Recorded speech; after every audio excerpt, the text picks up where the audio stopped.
Hey guys,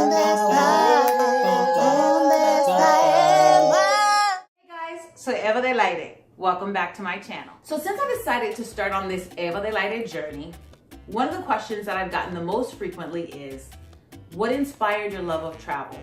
When did you decide to do this and why? Why do you love to fly?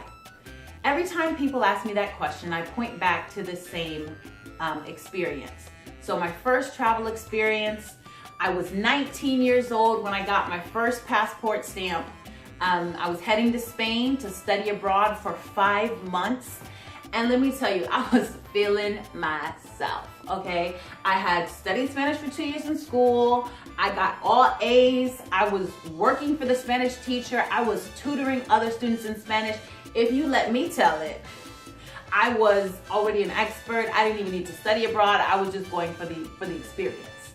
And so I'm all excited. I'm getting to Spain. I step off the plane. I go to the baggage claim to claim my bag. And I will never forget the moment where a woman who worked at the airport came up to me and asked me something that to this day, I still have no idea what she said. And it was very humbling because if you had let me tell it, I swore that I spoke Spanish. And so when this lady came and spoke to me in Spanish, I had no idea what she said. Then she changed to English and she asked me, do you speak English? And I just remember a wave of relief coming over me because I didn't know how to ask her for what I needed, which was that my bag wasn't on the luggage belt. And she explained to me in English that my bag was at a different baggage claim because it was international baggage. But that first occurrence kind of set the tone for how my trip would begin. That first trip really humbled me. It took me out of my comfort zone. It made me make adjustments from what I was used to and what I liked. So I spent some time before making this video thinking about what were the hardest transitions for me. And the language was hard, don't get me wrong. But the hardest transitions, at the time, I was 19, I was obsessed with Purity brand lemonade, Taco Bell bean burritos, and ranch salad dressing, and none of which you could get in Spain. And so more than the language, more than my family and friends, I missed my food. And so on top of that, those initial transitions that I had to make, I also went through the language piece where I felt very frustrated at the beginning, that I couldn't say what I wanted to say. I couldn't understand what other people were saying to me. I felt helpless. I felt vulnerable. I wasn't able to explain myself, to even defend myself.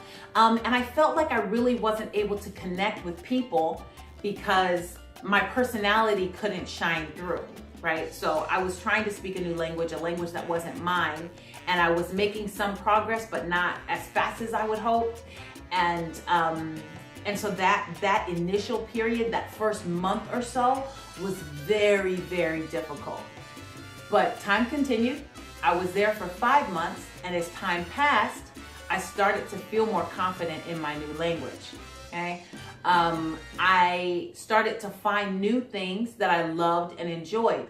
Like, okay, they didn't have Purity lemonade, and they didn't have Taco Bell bean burritos, and they didn't have ranch dressing, but they did have tortilla española, which was something that I learned how to love and learned how to make. We can do an international cooking segment if there's some interest in that.